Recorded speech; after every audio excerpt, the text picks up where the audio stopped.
Hey guys, what a long day. Oh my God. And my day has been extraordinarily long also because my pup's pretty sick. I had to take him to the doctor once, and now I'm taking him again. He's having some kind of panic attacks, but all of that is happening simultaneously. But one of the greatest days in the history of this country, really. I mean, for Donald Trump to come back from where he was, to build a coalition that he has built to attract and change minds of so many Democrats and liberals like myself, and to come over to his side and support him with complete trust. That is some art. Hats off to Donald Trump. Hats off to Susie, who was running his campaign. I honestly didn't know much about her until today. Hats off to her. And this is a straight up slap in the face of people that think that he does not support women, or he does not believe in hiring competent women. This woman ran his entire campaign, and she's probably going to be his chief of staff too.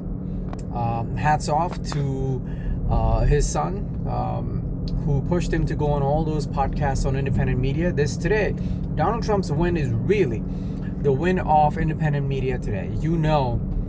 And that all established media did not think he was going to win. He was a total pariah after he left.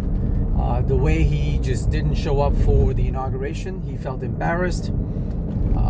The way things ended for him, he was done. The Republican Party wanted to move away from him. Fox News moved away from him. But the people that kept this man alive, the people that kept his agenda, his true intentions alive, were the independent media. There were people like the PBDs of the world. There were people like Joe Rogan eventually, yes. Aiden Ross. So many people that have played their role in welcoming Trump to their podcasts and just letting him speak his mind about who he is. Well done to all of you. Well done to independent media. Well done to everybody that was involved in making this campaign what it was.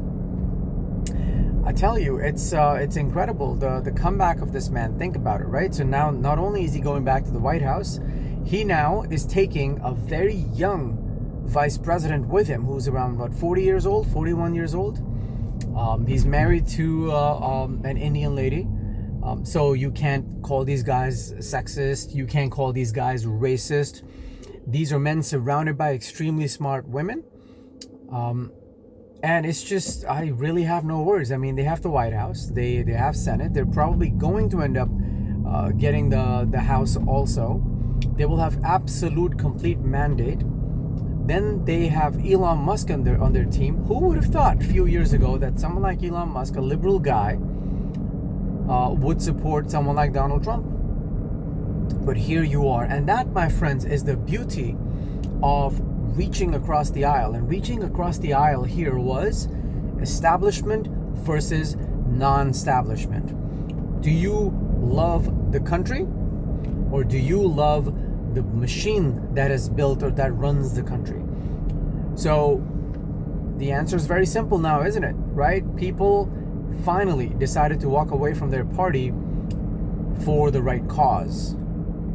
And it takes a lot of strength, a lot of conviction, a lot of consistency, a lot of discipline for anyone to prove to people that their message is consistent, regardless of what the media said, regardless of what the media tried to turn his message into. The man's message was simple, and that was, I can hear you. I think I know what the country needs, and I will make promises to you. You put me in office, and I will deliver. And the country has responded.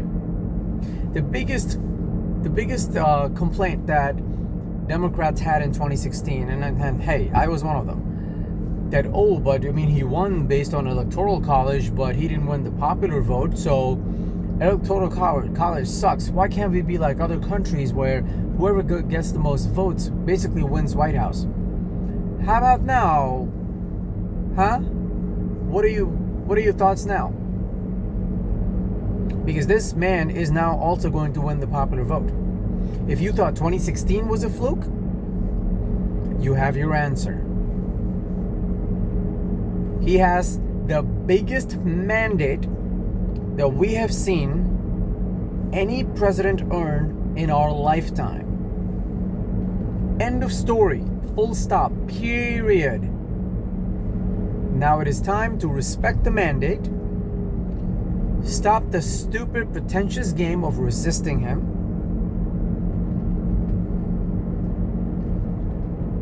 And get in line. He does not want to ban abortion. Whoever has told you this lie thinks you are stupid. There, I said it.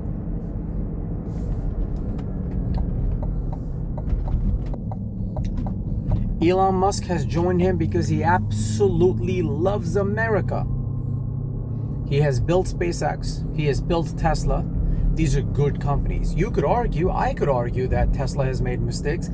Sure. But what you cannot deny is the brilliance behind what he has achieved. You cannot deny that without Elon Musk, we would not be dreaming of landing on Mars. As I'm saying that, I just see some deer. See that? Anyway.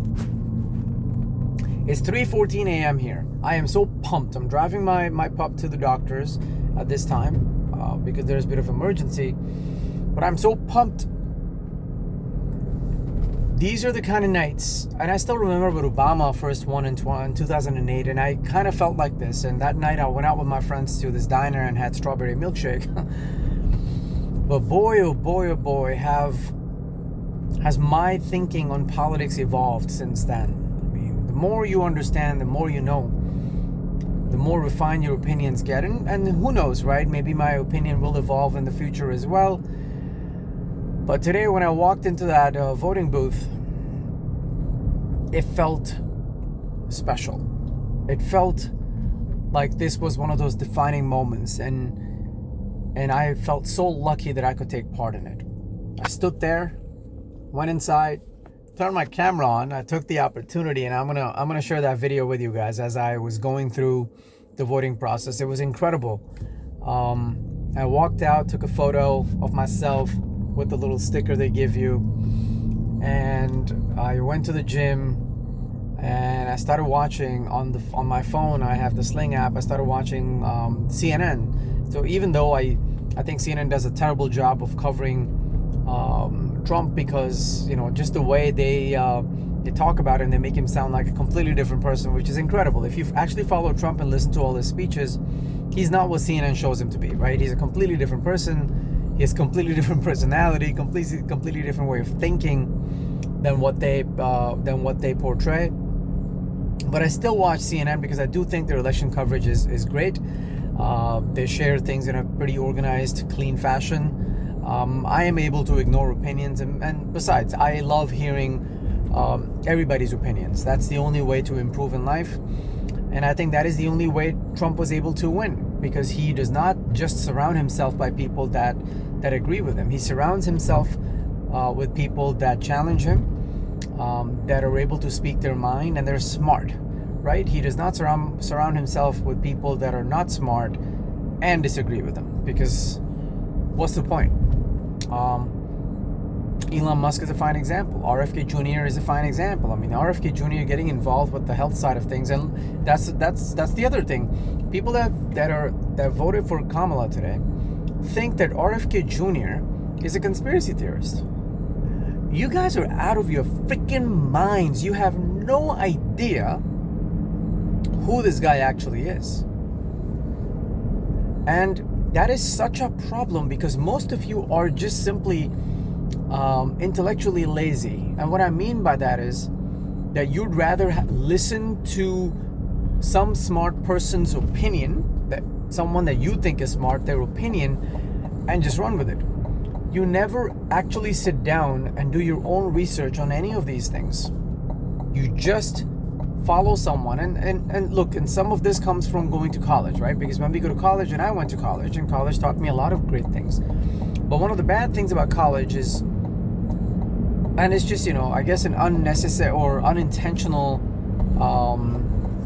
outcome of going to college is that they teach you how to fall in line, right? You fall in line behind your professor.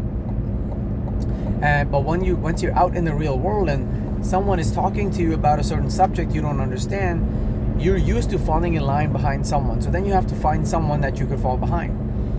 And in that case, you find an expert, right? Whoever the expert would be, and you just fall in line behind them, whether it's an economist, whether it is CNN.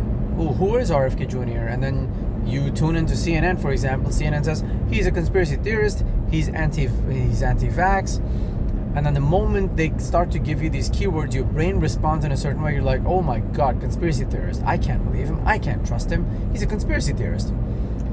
Never taking 1 second to truly research who the guy is. Never going to independent media that interviewed him to actually hear it from the horse's mouth, who he actually is, what he believes in. Don't go by what Caitlin Collin is saying. Don't go by what Anderson Cooper is saying. They're part of the machine. I'm sure they're good people in their own right, but they're part of a machine, and they have to follow whatever the production wants them to do. There's a certain pattern they're following. And in a lot of cases, I'm sure they believe what they say, but it's the way it's presented to them that's just how it comes out. But anyway, boys, and girls, this I think this is this is done. I know they still have not confirmed Michigan and Wisconsin. They will tomorrow, and this is going to go down as absolute landslide, total mandate to Trump and Republicans, and Trump deserves it, man. He really does. I'm not a registered Republican. I don't care about one politician in the Republican Party. I'm happy that they're winning the Senate and hopefully the House too, because I want Trump to go in and reboot us. I want him to get rid of every bad general that is involved in any politics in DC. I want him to get rid of every single head of all intelligence committees, intelligence departments. I want him to completely reset our foreign policy. I want him to stop the Ukraine war, which I think, give him 7 days. Something's gonna happen. Something positive's gonna happen. Just give him 7 days. He is president-elect. Maybe not officially, but I think he will be tomorrow morning. Give him 7 days. Watch what he does. And please don't watch it on CNN. Please find a better way of getting your news. It's okay to tune into CNN every once in a while, or Fox, or whatever it is. Go to independent media. Go to YouTube. Look up people like PBD. Look up people like Megyn Kelly.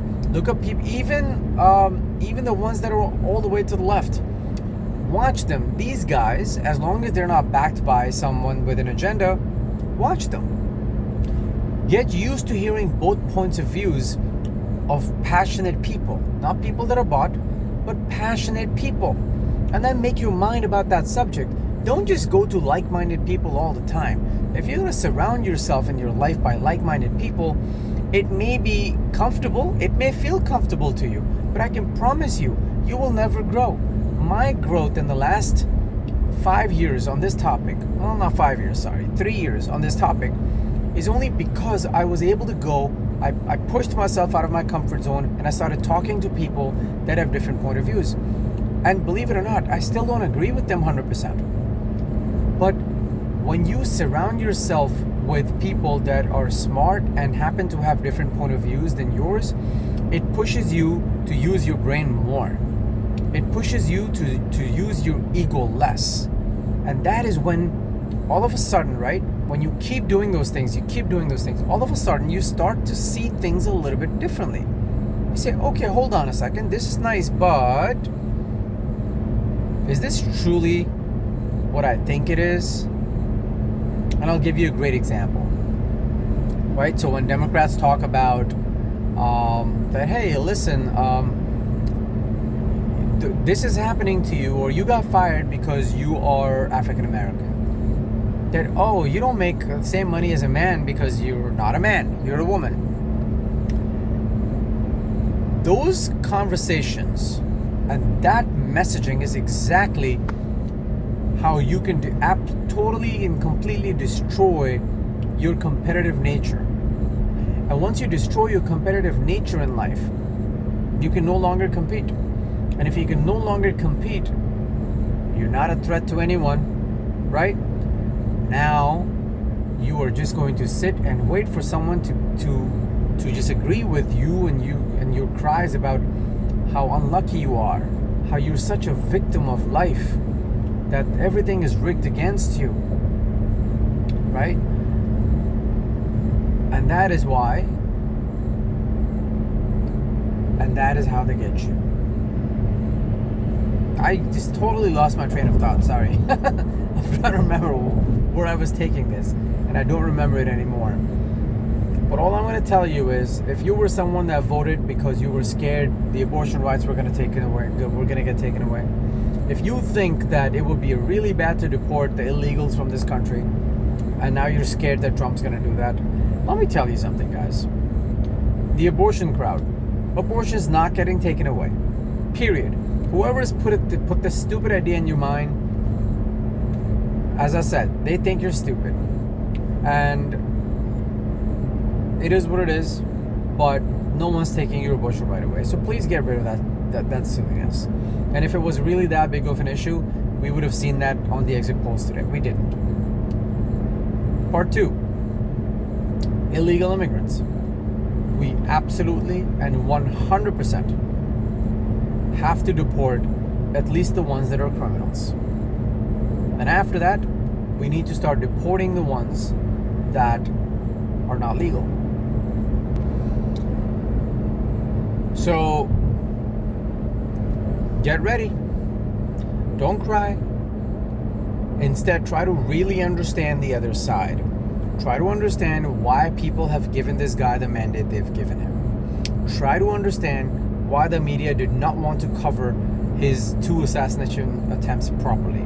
Why that only got 3 or 4 days of coverage, and after that, we still don't know why those 2 people wanted to kill Trump. Where they are, what happened to them, and what were the other details from their lives. Nothing. Ever thought about that? You think that Trump's life is now safe? I tell you, the intelligence community, the generals of the military that sit in DC, not the ones that are, in war zones, they did not want Trump to win. They tried to put him in jail. Right? We know that. Didn't work. Now here we are. The man actually turned the tables in such a way, in such a vicious way, that tonight, and look, Kamala Harris is a very small pawn in this entire game, right? So it's not even about her. Best of luck to her with her life and whatever it is that she's going to do now. But she was a pawn in this game. They picked her, and I'm pretty sure that Obama, Michelle Obama, Nancy Pelosi were convinced that the only reason that Biden won in 2020 was because he picked Kamala Harris, a half black and half Indian woman, as VP. I'm pretty sure about that. And because I'm sure about that, I think I understand the American electorate better than Barack Obama. The reason Biden won in 2020, in my opinion, is because people were convinced 100% that he's a centrist, that he's not of extreme left or from extreme left. And they voted for someone that would be in the middle. And that is why he got the blue wall. That is why he won even Arizona by a thin margin. And that is why he became president. Now, it's a totally different story that people saw that he essentially turned out to be a complete puppet, and he started to appeal to the extreme left wing, with tuition forgiveness and all that. Or student loan forgiveness, sorry. So, oh my god, I'm sorry guys. I can't even put my hand on my mouth because I'm holding my phone with one hand and my other hand's on the steering wheel because I'm driving. So apologies.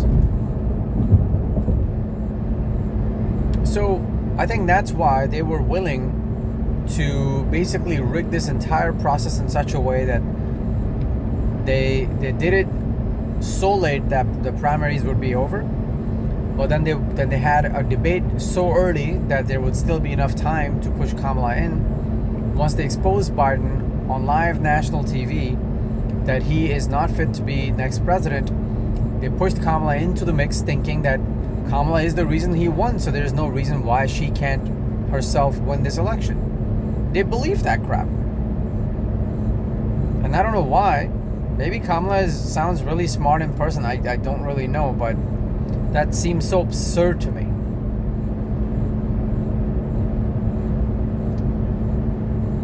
But in the end, all of that has blown up in their faces tonight. Tonight.